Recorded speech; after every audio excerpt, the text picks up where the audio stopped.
जगदोद्धारासाठी राया तू फिरसी भक्त वत्सल करा तू एक होसी म्हणून शरण आलो तुमच्या चरणासी। जय देव जय श्री स्वामी समर्था, जय श्री स्वामी समर्था।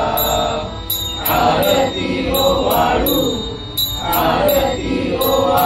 चरणी देऊया माता। त्रैगुण परब्रह्म तुमचा अवतार, त्याची काय वर्णू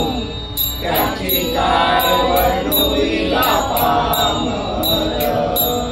शेषाधिक शिणे नलवेच्या पार,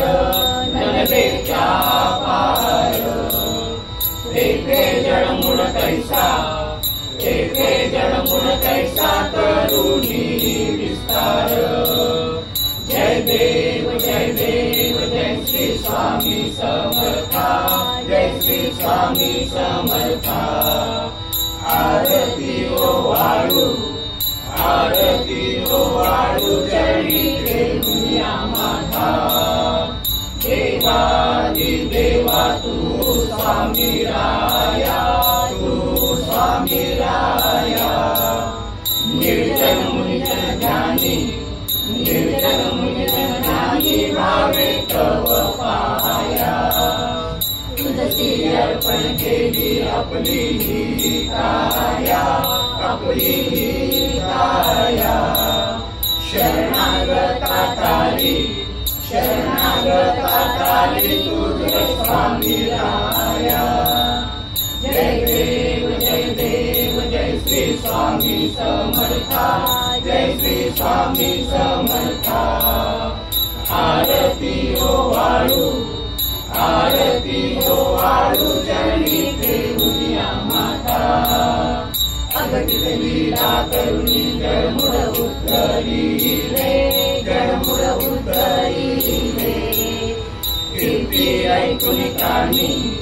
कीर्ती ऐकून कानी चरणी लोळे।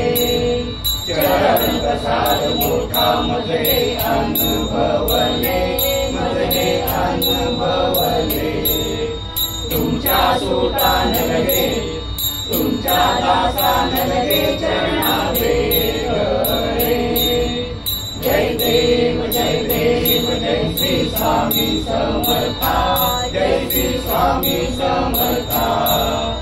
आरती ओ वाळू चरणी देऊया माता। ओ वाळू आरती अण्णा सद्गुरुनाथा, स्वामी दीनांच्या नाथा। त्रिवाय वंदन करुणी चरणी ठेवितो माता। स्वामी भक्ती स्वामी शक्ती अंगी बाळका, अण्णा अंगी बाळका। भक्त संकटी पडता त्यास तुम्हीच तारता। ओ वाळू आरती अण्णा सद्गुरुनाथा, स्वामी दीनांच्या नाथा। त्रिवार वंदन करुणी चरणी देवितो माता। स्वामी दास स्वामी आस महती सांगता, अण्णा महती सांगता। नगरे वाडी वस्ती फिरुनी स्वामी गान गाता। ओ वाळू आरती अण्णा सद्गुरुनाथा, स्वामी दीनांच्या नाथा। त्रिवार वंदन करुणी चरणी देवितो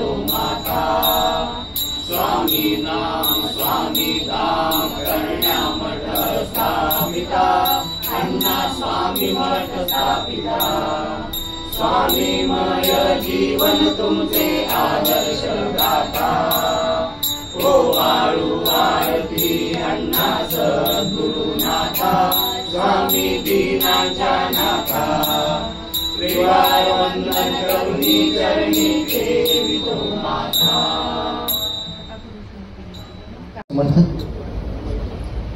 मी श्री श्री सद्गुरू दादा महाराज आणि वंदनीय ताई माऊली यांना व्यासपीठावर आमंत्रित करतो। आपण त्यांचं टाळ्यांच्या गजरात स्वागत करूया।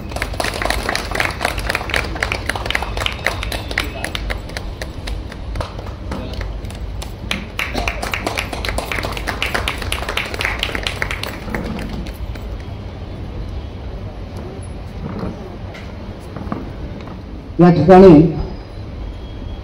खडकी शाखेच्या प्रमुख कांचनताई हरिहर, त्याचबरोबर शिवापूर शाखेचे प्रमुख पुरंदरे काका उपस्थित आहेत। त्यांचे आपण टाळ्यांच्या गजरात स्वागत करूया। श्री स्वामी समर्थ। आज गुरुवार अर्थात स्वामीवार दिनांक 30 मे 2024।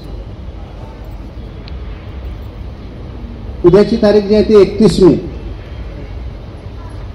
31 मे ही तारीख अशी स्पेशल आहे बरं का, म्हणजे 30 मेच्या पेक्षा मी 31 मे म्हणजे सांगतो।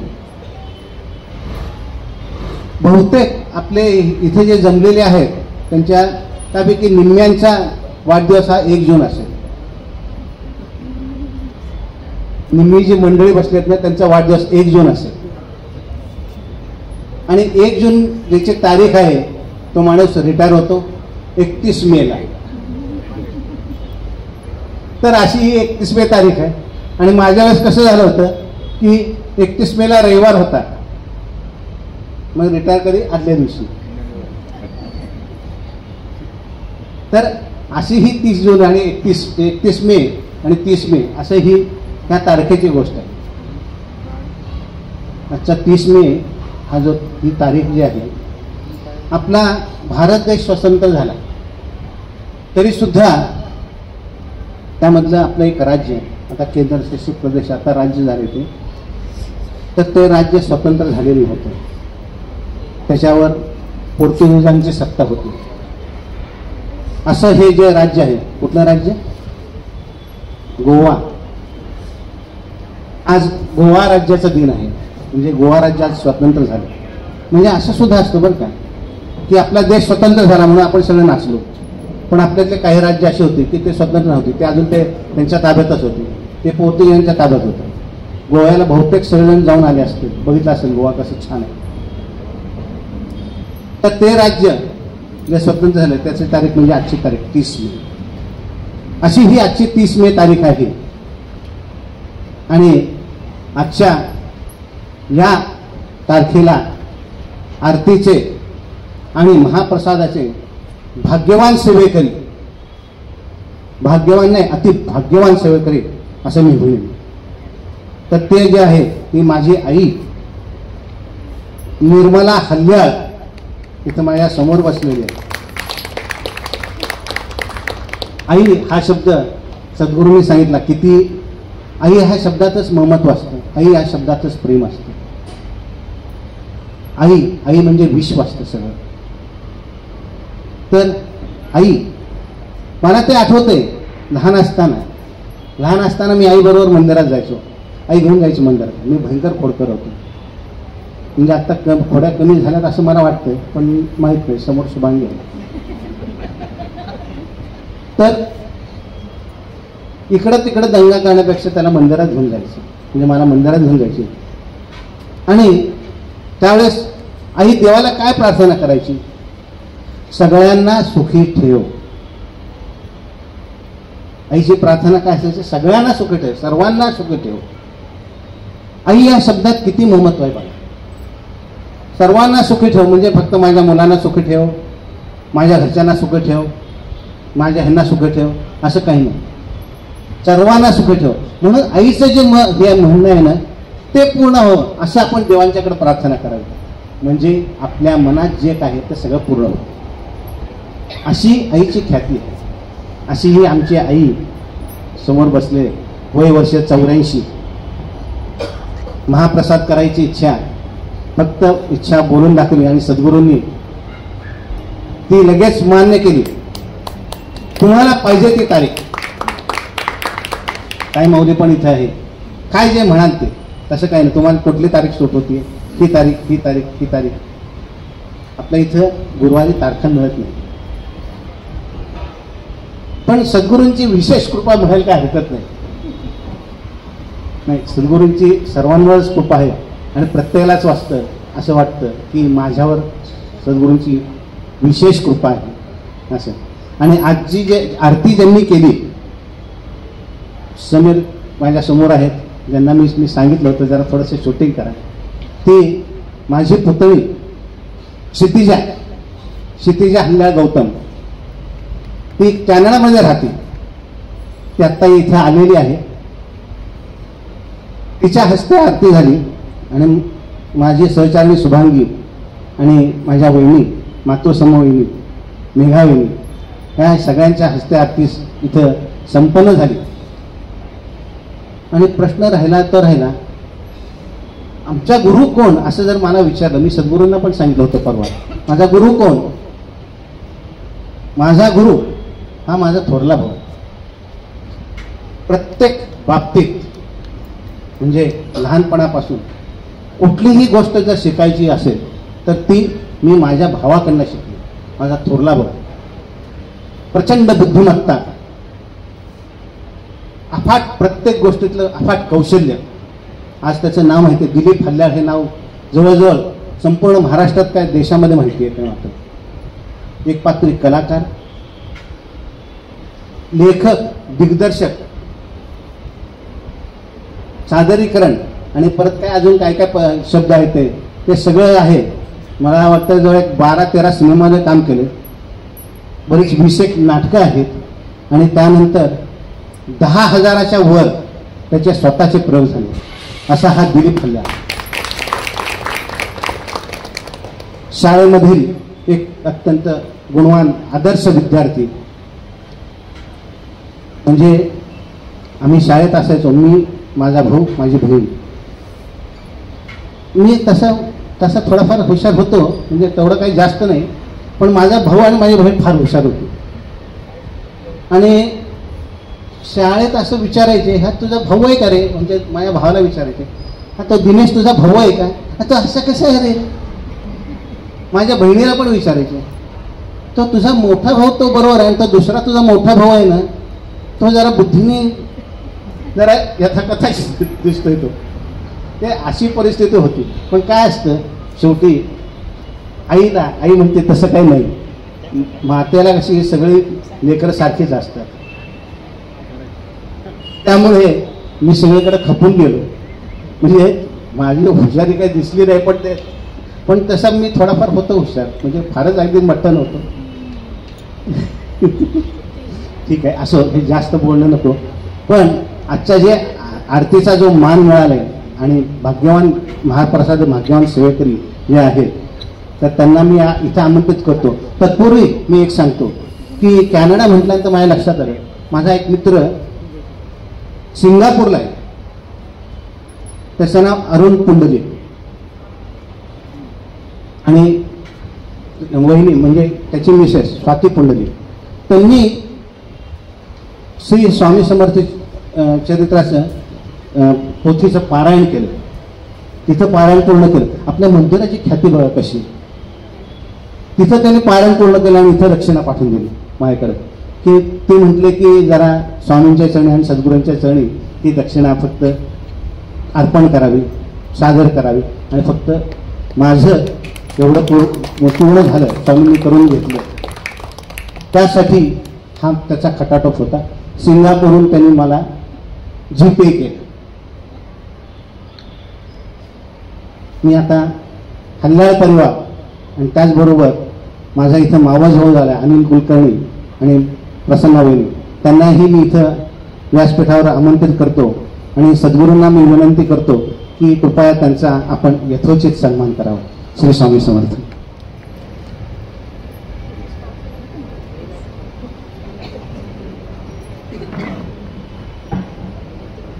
इकडं या ठिकाणी माझ्या आईचा सन्मान होत आहे. टाळ्यांच्या गजरात त्यांचा सन्मान सुद्धा. श्री स्वामी समर्थ महाराज की जय.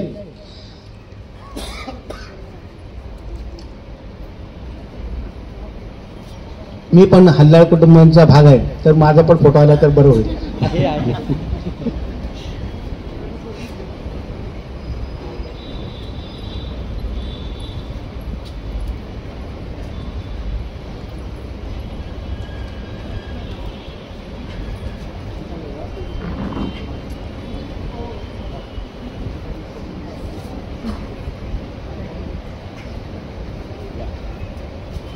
प्रत्येकाचा इथं सन्मान होत आहे.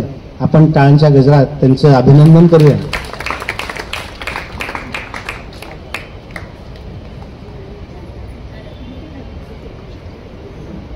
श्री स्वामी समर्थ महाराज की जय.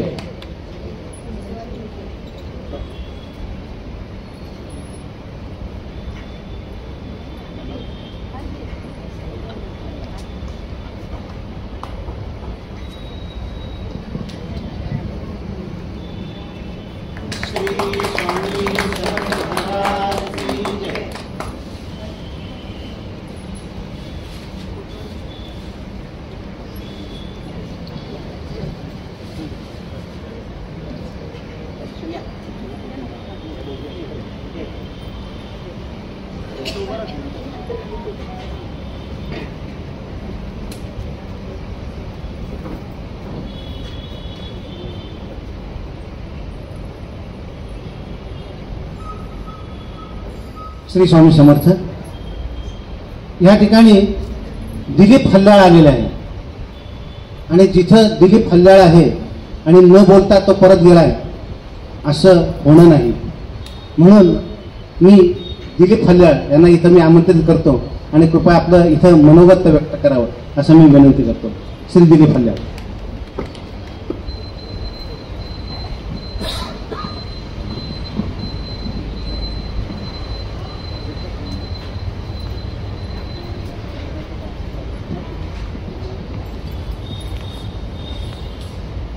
श्री स्वामी समर्थ. नमस्कार. आत्ता दादा महाराज आणि माऊली आहेत त्यांना मी आधी अभिवादन करतो. आणि आज आमच्या आईचा सत्कार झाला ही अतिशय भाग्याची गोष्ट आहे. आणि आत्ता दिनेशने सांगितलं की तो स्वतः खोडकर होता, अभ्यासात कमी होता तर नाही आहे, तो अतिशय कुशाग्र बुद्धीचा आहे, अतिशय हुशार आहे. आमच्या तिघांमध्ये तो संपूर्ण हुशार आहे. आणि आईबद्दल काय बोलायचं.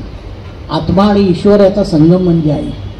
जी डोळे मिटून प्रेम करते ती प्रेयसी असते, जी डोळे मिटल्यासारखं प्रेम करते ती मैत्रीण असते, जी डोळे वटारून प्रेम करते ती बायको असते, आणि जी डोळे मिटेपर्यंत प्रेम करते ती आई असते.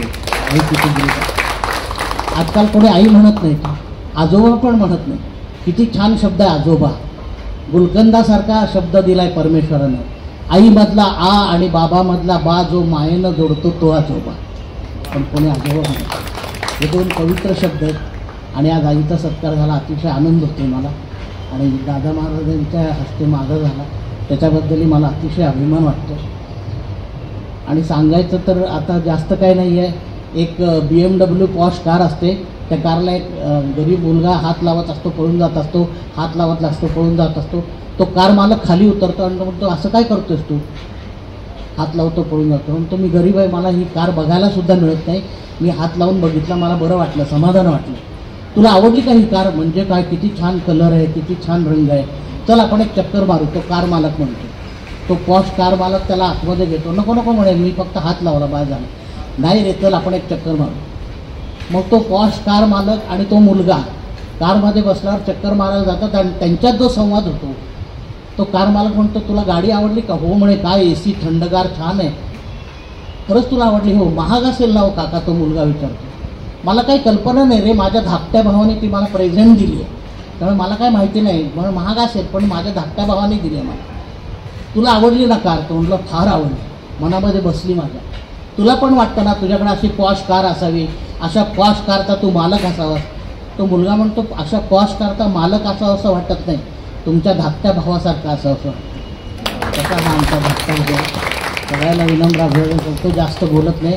मी एकपात्री कलाकार असल्यामुळे 1 तासापेक्षा कमी मी बोलतच नाही. पण आता ती वेळ नाही आहे. दादांचं आपल्याला मार्गदर्शन मिळतं. धन्यवाद. परत श्री स्वामी समर्थ. आमच्या दिलीपनी जे सांगितलं ना त्यात थोडासा मी बदल करतो की जे त्यांनी जे सांगितलं त्यामध्ये धाकटा भाऊ नाही, थोरला भाऊ लहान भावाला कार देतो असं आहे त्यामध्ये. आणि बाकीची कथा तीच आहे. मला जे जे काय मिळालेलं आहे, जे जे काय आहे मी त्यामध्ये जवळजवळ सर्वच गोष्टीत माझ्या थोरल्या भावाचा म्हणजे दिलीपचा वाटा आहे. असा माझा थोरला भाऊ आहे. श्री स्वामी समर्थ. इथं वेगवेगळे अनुभव येत असतात. मंदिरामध्ये आलं, मंदिरामध्ये माणूस काय येतो, काहीतरी त्याचं मागणं असतं. काहीही न मागता मंदिरामध्ये येणारे मंदिर आहेत का भक्त? हो आहेत, खूप आहेत. त्याच्यासमोर जे उदाहरण आहे ते माझ्यासमोर माझ्या आईचं उदाहरण आहे. काही नको, सर्व काय मिळाले, संतुष्ट आहे. 4थी पिढी आता तयार होते. माझी आई, मी, माझी मुलगी आणि तिचा मुलगा असे 4 पिढ्या या मंदिरामध्ये येतात. आणि असे बरेच जण आहेत इथं 4 पिढ्यावाले इथं मंदिरामध्ये येत असतात. त्याचं कारण फक्त एक आहे, इथं स्वामींचं अस्तित्व आहे. ह्या ठिकाणी प्रत्यक्ष स्वामींचं अस्तित्व आहे. त्यासाठी फक्त आपल्याला काय पाहिजे? श्रद्धा पाहिजे, भक्ती पाहिजे, 100% विश्वास पाहिजे आणि त्याचबरोबर संयम पाहिजे. या 4 गोष्टी जर असल्या तर कुठलीही गोष्ट अशक्य नाही. कारण स्वामी म्हणतात अशक्य ते शक्य करतील स्वामी. तर असे बरेच अनुभव आले. या ठिकाणी मी वैशालीताईंना मी आमंत्रित करतो ते इथं एक त्यांचा अनुभव सांगणार. श्री स्वामी समर्थ. वैशालीताई. स्वामी, मला इथं माझ्या वहिनीचा अनुभव सांगायचा आहे. वहिनीच्या माझ्या पायाला बरेच म्हणजे जवळजवळ वर्ष झालं तिच्या पायाला खूप प्रॉब्लेम चालू होता की ती घरातल्या घरात फिरणं पण तिला मुश्किल होत होतं.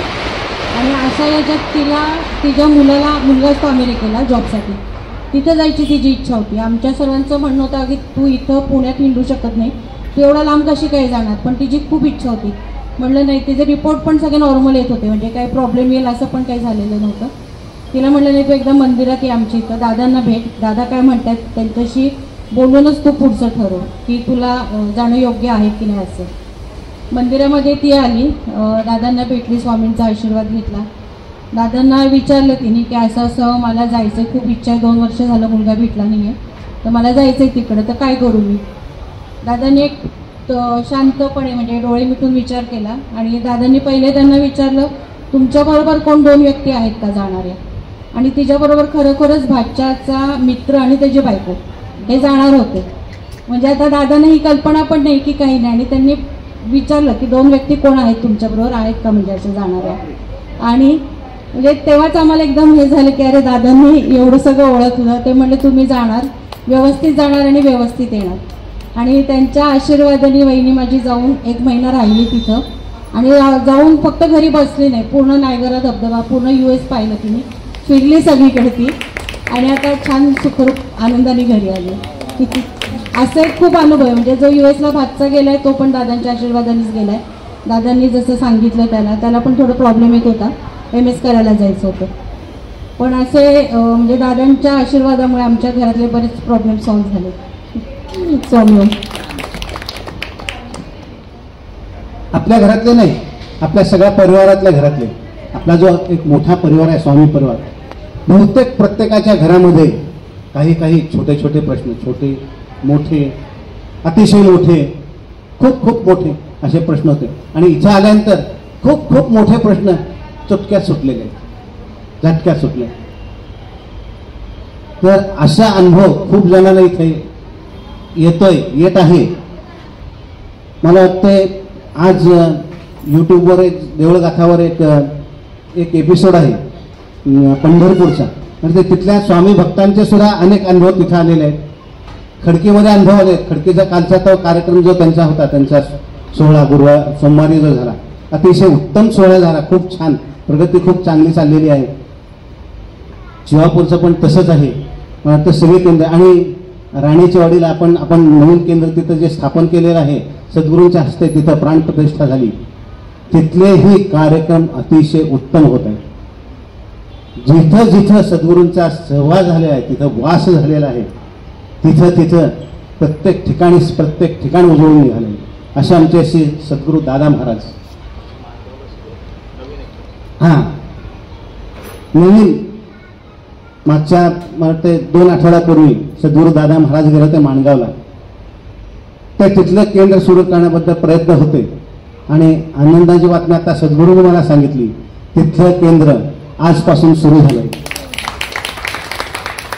म्हणजे 5 केंद्र 5 बोट अशी सुरू झालेली आहेत. श्री स्वामी समर्थ. आता अधिक मी न बोलता आता श्री श्री सद्गुरू दादा महाराज आणि प्रबोधन मंडळाच्या अमृतवाणी. श्री स्वामी समर्थ.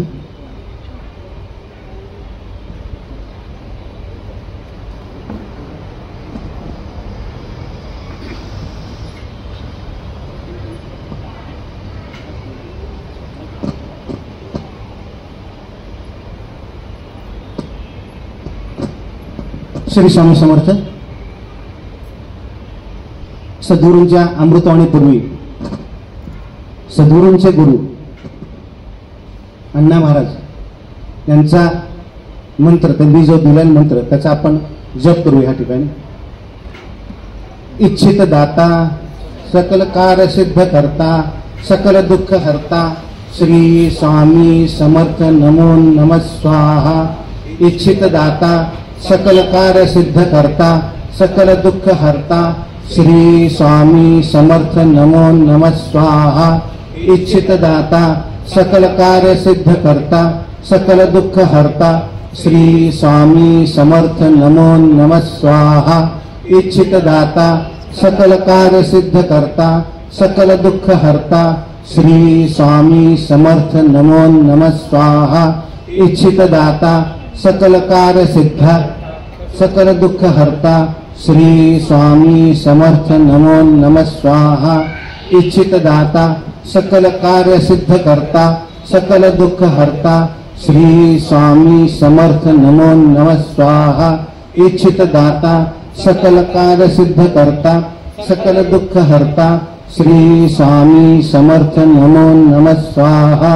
इच्छित दाता सकल कार्य सिद्ध करता सकल दुःख हरता श्री स्वामी समर्थ नमो नमः स्वाहा.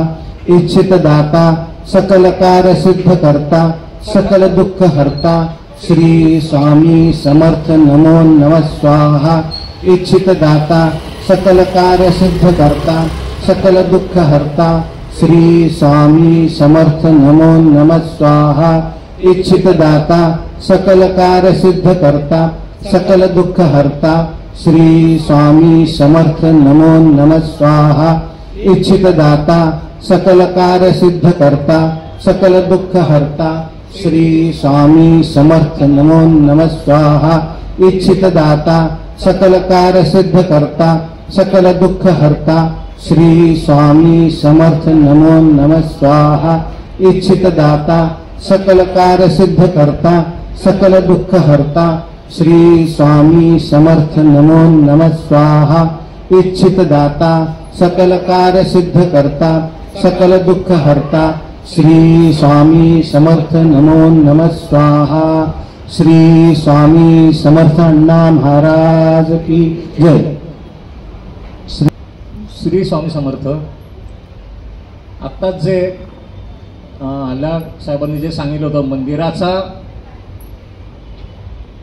एक अनुभव किंवा एक जाज्वल्य स्वामी महाराजांचे अस्तित्व जे आहे त्या बाबतीत अनुभव कथन आता वैशाली त्यांनी पण केलं. आणि मी एक 2-3 दिवसापूर्वी असा विचार करत होतो की हे जे अनुभव येतात ते अनुभव कसे श्रद्धेने लोक इथे येतात, श्रद्धेने महाराजांच्याकडे काहीतरी मागतात आणि अगदी जर का मनामध्ये निरपेक्ष भावनेने आलो ना तर खूप लवकर काम होतं आपलं. एखादी सेवा एक छोटंसं जरी काहीतरी सांगितलेलं असतं, एखादा उपाय सांगितलेला असतो, बऱ्याचशा वेळेला लोकांना असं वाटतं की हा एवढाच उपाय लागू होईल. कारण बाहेर गेल्यानंतर कसं होतं, काहीतरी असं भरमसाठ सांगतात, हे अमुक एक करा, असं करा, तसं करा, इतके इतके पैसे वगैरे. आपल्याकडे तसं काही नाही, त्याच्यामध्ये अगदी छोटे छोटे उपाय आणि हमखास यश येणारच त्याच्यामध्ये.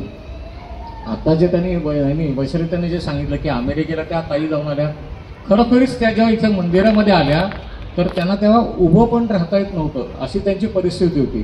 आणि हा अनुभव आता ऐकल्यानंतर मला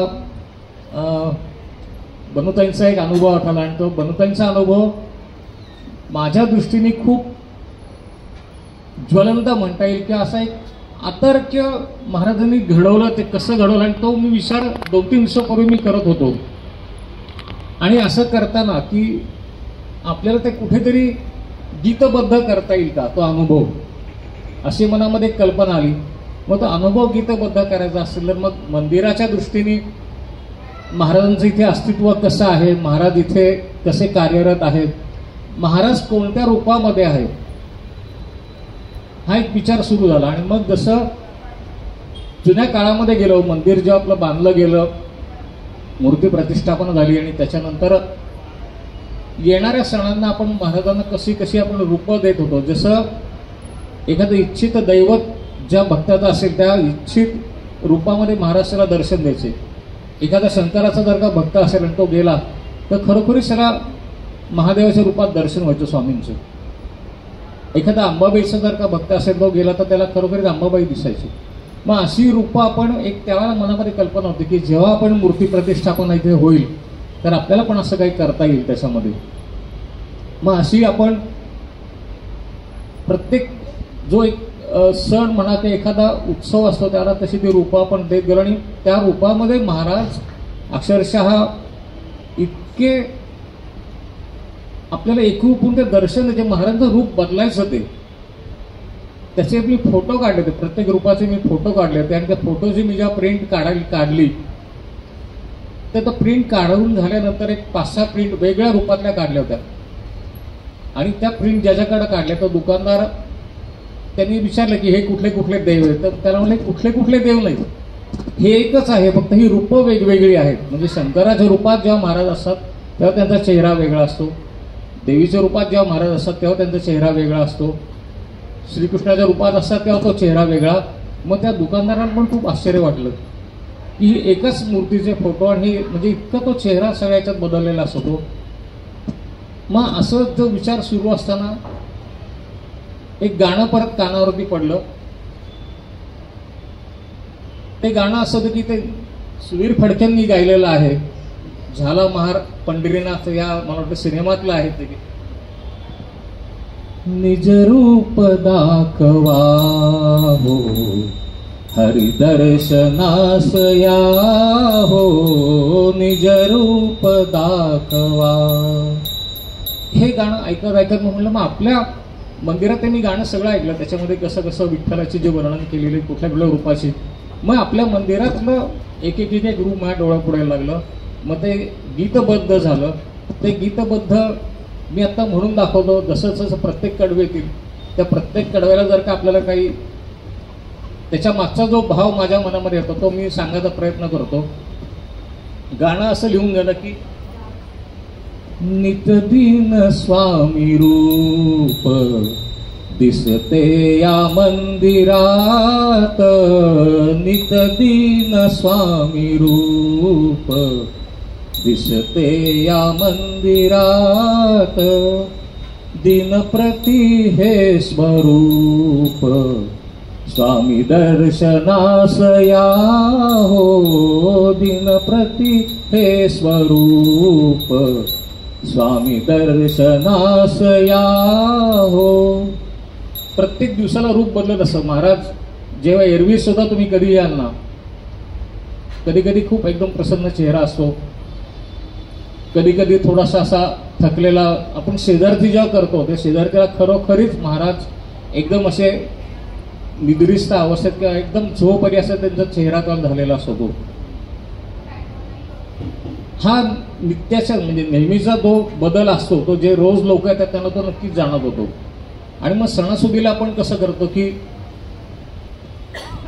निळकंठ होनिया भाळी धरावा चंद्र जटाधारी गंगाधरी गळी सर्प त्रिनेत्र डमरूचा नाद अंतरी घुमती महाशिवरात्री हो नितरूप स्वामी रूप दिसते या मंदिरात.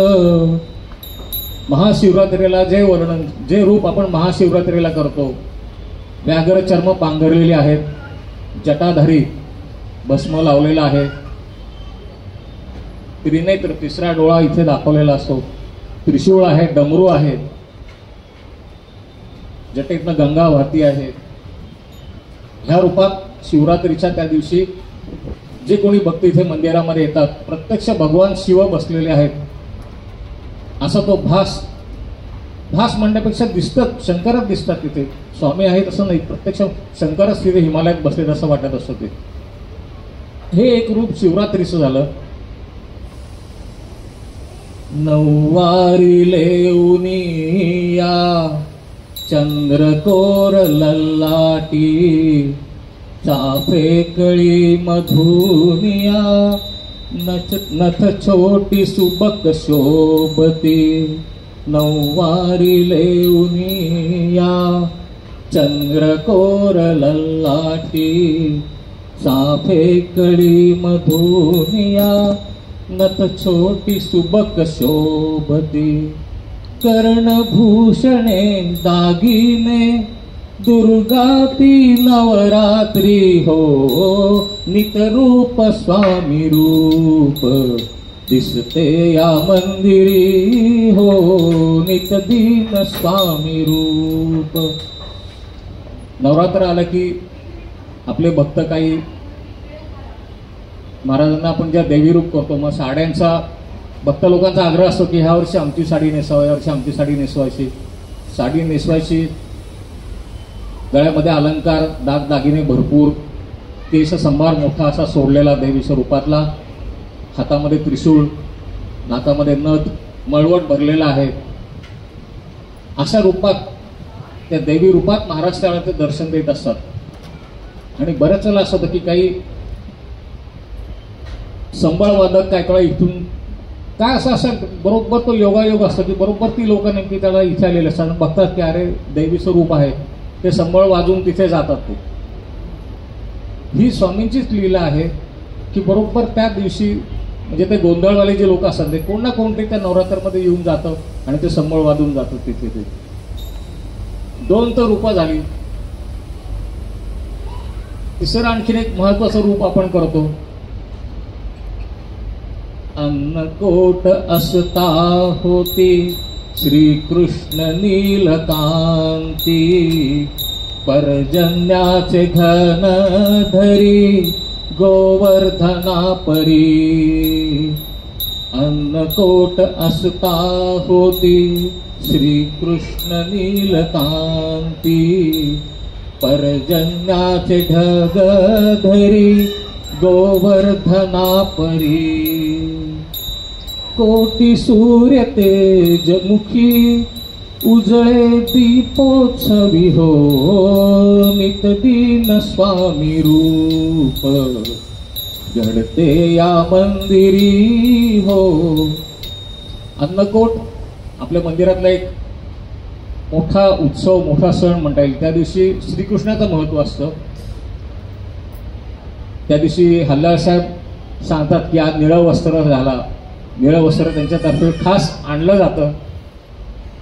वैशालीताई ह्या सगळ्या आपल्या महिला सेविकरी, स्नेहलताई मोरपिसांची आरास करतात खरोखरी श्रीकृष्णाचा. आणि मग असं एक सावट त्यावेळेला बऱ्याच वेळेला असं बघितलं की पावसाचं सावट, दुपारच्याला ढग जमलेले आहेत आणि मग महाराजांना प्रार्थना करायला लागली की तुम्ही श्रीकृष्ण रूपात आहात ना, मग श्रीकृष्णाने गोवर्धन कसा उचलला होता तुम्ही तो पर्जन्याचा ढग तुम्ही कसा वर धरून ठेवा. आणि आश्चर्याची गोष्ट म्हणता येईल की बरोबर रात्री साधारण 10:30-11 पर्यंत सगळीकडे बाहेर पाऊस असतो. हे बऱ्याच वेळा अनुभव आलेला आहे. सिंहगड रोडवरनं फोन येतात, खडकीवरनं फोन येतात, कात्रजवरून फोन येतात, इकडं पाऊस पडतोय. पण आपला कार्यक्रम इथे संपन्न झाला. 11 वाजता पाऊस सुरू होतो. हे अक्षरशः जसं तो गोवर्धन धरलेला असतो तसं तो मेघ त्यांनी धरलेला आहे. ही मनामध्ये माझ्या कल्पना आहे की महाराजांनी तो मेघ धरून ठेवलेला आहे. कार्यक्रम संपला की आता तो पडायला हरकत नाही पाऊस. हा सगळा सणासुदीचा प्रत्येक सणाचा. आणि मग वर्षाच्या शेवटी आपल्याला येतात दत्त जयंती येते. येताच श्री दत्त जयंती रूप घेती हे यती द्वितीय अवतारी श्री गुरु नरसिंह सरस्वती. येताच श्री दत्त जयंती रूप घेती हे यती द्वितीय अवतारी श्री गुरु नरसिंह सरस्वती. भगव्यात या पहाटेच्या ही शांत माया मूर्ती हो नित्यदीन स्वामी रूप दिसते या मंदिरी हो नित्यदीन स्वामी रूप.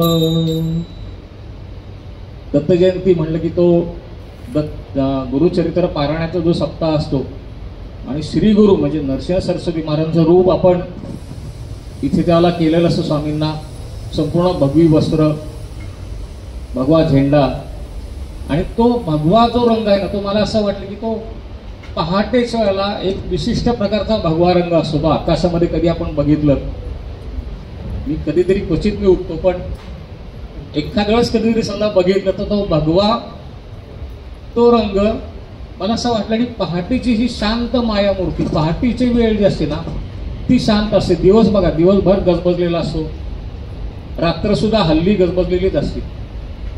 पहाटेला जो शांतता असते ती शांतता त्याला स्वामींच्या मुखावरती ती दिलसत असते ती. म्हणून मग त्याच्यात असं की येताच श्री दत्त जयंती रूप घेती हे यती द्वितीय अवतार श्री गुरु नरसिंह सरस्वती. भगव्यात या पहाटेच्या ही शांत माया मूर्ती हो नित्यदीन स्वामी रूप दिसते या मंदिरात नित्यदीन स्वामी रूप. हा सगळा रूपाचा ह्या वर्षभरातला स्वामींच्या अनेक चमत्कारांचा हा संपूर्ण जेव्हा वर्ष संपतो मग काय काय असं की कोणाला काय काय अनुभव आले. आणि मी जसं आता मगाशी म्हटलं की वैशाली त्यांच्या ज्या वहिनींचा जो अनुभव होता तो अनुभव आठवल्यानंतर मला बनवतांचा म्हणजे हल्ला साहेबांच्या ज्या भगिनी आहेत जमखंडी इथे राहणाऱ्या ज्या आहेत त्या मी अनुभव परत कथन करतो. कथन करून झालेला आहे एकदा, पण एकदा परत सांगावं असं वाटतं. पण त्याच्यामध्ये इतकं आतर्क्य असं घडलेलं आहे की जे डॉक्टरांनी सुद्धा मान्य केलं की हे आमच्या आवाक्या बाहेरचं, हे आमच्या कुवती बाहेरचं आहे, आमच्या हे लक्षात येत नाही हे काय घडतंय ते. हे डॉक्टरने सुद्धा मान्य केलं होतं. एक दिवस मला हल्ला साहेबांनी फोन केला, बनू ऍडमिट केलेलं आहे, बनू आजारी वगैरे असं त्यांनी सांगितलं. म्हणलं काय झालं ते म्हणले पाठीच्या जेव्हा त्याला उठता येत नाहीये. एक दिवस असं झालं की त्या उठूच शकल्या नाहीत. त्यांना घरातनं दवाखान्यामध्ये नेलं, तिथे त्यांना दाखल केलं त्या दवाखान्यात. आणि हल्ला साहेब तिथे बघायला गेले त्याला इथनं तातडीने. त्यांची ती अवस्था बघून कारण त्यांना असं कधीच त्यांनी त्यांच्या म्हणण्याप्रमाणे की बनू असे कधीच आम्ही बघितलं नाही की ती अशी झोपून राहिलेली आहे. कायम कोणत्या ना कोणत्यातरी कामामध्ये इतके तडफदार, इतकं तेजस्वी, इतकं देवाचं करणारी अशी ती माझी बहीण आज त्या दवाखान्यातल्या त्या बेडवरती त्या बिछाण्यावरती ती झोपलेली बघितली. मला तिथं उभं सुद्धा राहावं नाही. हे त्यांनी खूप सविस्तर सांगितलं. मी आता थोडक्यात सांगतो काय त्या वेदना झाल्या असतील त्यावेळच्या. जी व्यक्ती सतत आपल्या समोर हालचाल करणारी असती किंवा वावरणारी असती काही कारण नसताना ती आज जर का त्या बेडवरती ती झोपलेली आहे, त्या दवाखान्यामध्ये ती ऍडमिट केलेली आहे, आजार कुठला तरी आहे, पाठीच्या मणक्याचा आजार, डॉक्टरांनी सांगितलं ऑपरेशन करायला लागेल वगैरे बरंचसं सांगितलं होतं, त्यातून ह्या कितपत बऱ्या होतील, किती वेळ लागेल, काही माहिती नाही. अशा वेळेला हल्ल्यासाहेब जाऊन परत इथे आले, मंदिरामध्ये आम्ही बसलो होतो दोघं. तर म्हटलं ठीक आहे, आपण स्वामींना सांगून काही करता येत असेल. आणि मला वाटतं योगायोगाने मेघावहिनी पण तिथे होत्या. मग मी त्या दिवशी रात्री मेघावहिनीशी व्हिडिओ कॉल आम्ही केला. मी इथून काय करणार आहे आणि तुम्ही तिथे काय करायचं हे त्यांना सांगितलं. आपल्याला हे असं 3 रात्री करायचंय, रात्रीच्या वेळेला हे करायचं आपल्याला. सकाळी तुम्ही करा, रात्री मी इकडनं जे काय मला म्हणायचं असेल ते मी इथनं म्हणून मी तसं त्याला तुम्ही तिथं ती कृती करायची. त्यांना काहीतरी मी सांगितलं होतं, पाठीला कसं मॉलिश करायचं वगैरे त्यांच्या ते. हे सगळं घडवणारे महाराजच होते. रात्रीच्या वेळेला 10 वाजता बरोबर तो व्हिडिओ कॉल सुरू व्हायचा आमचा. मी माझ्या घरी बसून स्वामींचं अण्णांचं स्मरण करायचं आणि जो उपाय सुरू करायचा तो मी उपाय सुरू करायचो. मेघावहिनी तिथं त्यांना त्या पाठीला त्या मॉलिश करायच्या. त्या 3 दिवस झाल्यानंतर 4थ्या दिवशी मी हल्लाळ साहेबांना सांगितलं की बनवते बऱ्या होणार आहेत, तुम्ही काय काळजी करू नका म्हणून. आणि 5व्या दिवशी हल्लाळ साहेबांचा फोन आला की बनू आज डॉक्टरांच्याकडे उठून स्वतः भेटायला गेलेली आहे म्हणून तिथे. हे कसं घडलं, काय घडलं, कारण त्याच्या जे माझे जे गुरु किंवा आपले जे गुरु म्हणतो, अण्णा गावाला तिथे सूक्ष्म रूपात गेले होते आणि अण्णांनी तिथनं ग्वाही दिली होती की आज ही बरी होणार आहे म्हणून. हा प्रकार, हा विश्वास लोकांचा बसणार नाही बसणार, पण ज्यांनी अनुभव घेतलेला आहे तो अनुभव. मी जेव्हा सांगतो की एखादी गोष्ट घडलेली आहे, एखादा अनुभव आहे की तेव्हा ती व्यक्ती तिथे हजर असतील, अशाच वेळेला मी सांगतो की हा अनुभव असा आहे. ज्या कोणाला शंका असतील समोर हजर आहेत. हे सगळं घडल्यानंतर डॉक्टरांनी आश्चर्य व्यक्त केलं की जो ऑपरेशन मी करणार होतो, जो माझे म्हणजे त्यांनी गमतीने सांगितलं की माझे तुम्ही 2 लाख रुपये तुम्ही माझे बुडवलेत आणि हे कसं घडलं, हे काय झालं, काय चमत्कार झाला, हे मलाही म्हणे काही कळत नाही ते. आणि मग आम्ही दोघं त्यांना सांगलीला तिथे त्यांना घ्यायला गेलो. तिथनं पुण्यामध्ये दिलीप काकांच्या घरी आणलं आणि त्याच्यानंतर मग त्यांची झपाट्याने प्रगती होत गेली आणि 6 महिन्यात त्या आमच्या बरोबर गिरनारला आल्या आणि गिरनारला आमच्यापेक्षा सगळ्यात अगोदर त्या पहिल्या तिथे वर पोहोचल्या होत्या.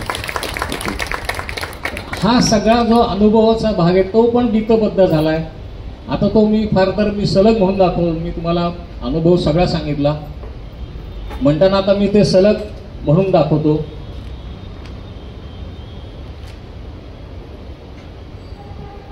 त्यांचं नाव आहे बनशंकरी, त्यांना म्हणतात सगळे बनू, त्यांचं नाव आहे बनशंकरी. जमखंडी नाम ग्रामी हो बनशंकरी रहाती, शिवभक्त ऐसी थोरती, जप तप घोर करीती. एका कठीण समयास व्याधी विचित्र ग्रासी हो, नित्यदीन स्वामी रूप दिसती या मंदिरी हो, नित्यदीन स्वामी रूप. मरणाहुनी कठीण ती यातना मनाची, नको हे जगणे आता न्यावे मज मोक्षदा. मरणाहुनी कठीण ती यातना मनाची, नको हे जगणे आता न्यावे मज मोक्षदा. नयनामधील आसवे दिनेशास भिजविती हो, नित्यदीन स्वामी रूप दिसते या मंदिरी हो, नित्यदीन स्वामी रूप.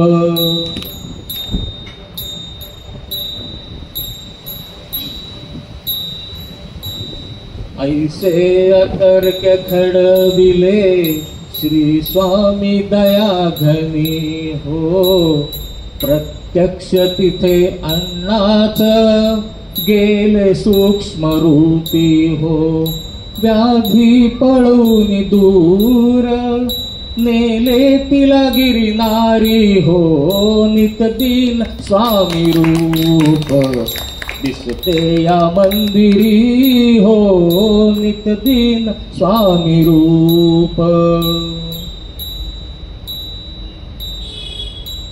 लीला असंख्य घडवी हो, अस्तित्वाचीच प्रचिती, येताच मंदिरात खात्री ही मनाची। लीला असंख्य घडती, खात्री अस्तित्वाची प्रचिती, येताच मंदिरात खात्री ही मनाची।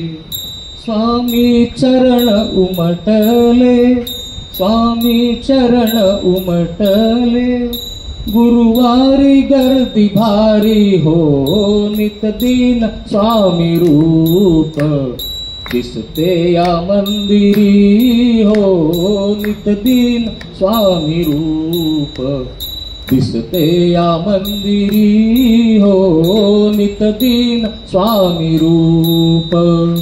श्री स्वामी समर्थ जय जय स्वामी समर्थ, सद्गुरु स्वामी समर्थ जय जय स्वामी समर्थ। महाराज श्री स्वामी समर्थ जय जय स्वामी समर्थ, सद्गुरु स्वामी समर्थ जय जय स्वामी समर्थ। महाराज श्री स्वामी समर्थ जय जय स्वामी समर्थ, सद्गुरु स्वामी समर्थ जय जय स्वामी समर्थ। महाराज श्री स्वामी समर्थ जय जय स्वामी समर्थ, सद्गुरु स्वामी समर्थ जय जय स्वामी समर्थ।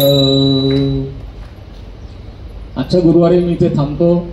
आपला पालखी सोहळा आता इथे सुरू होणार आहे। ज्या भक्तांना पालखीवर जायचं असेल तर त्यांनी पालखीवर जरूर जावं आणि उरलेल्या भक्तांच्या करता महाप्रसादाची सोय इथे पाठीमागे केलेली आहे। फक्त शांततेमध्ये सगळ्यांनी तो प्रसाद घ्यायचा।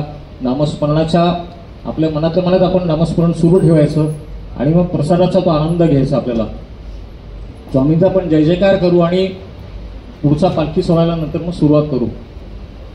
जय जय श्री स्वामी समर्थ, जय जय श्री स्वामी समर्थ, जय जय श्री स्वामी समर्थ, जय जय श्री स्वामी समर्थ, जय जय श्री स्वामी समर्थ, जय जय श्री स्वामी समर्थ। श्री स्वामी समर्थ अण्णा महाराज की जय।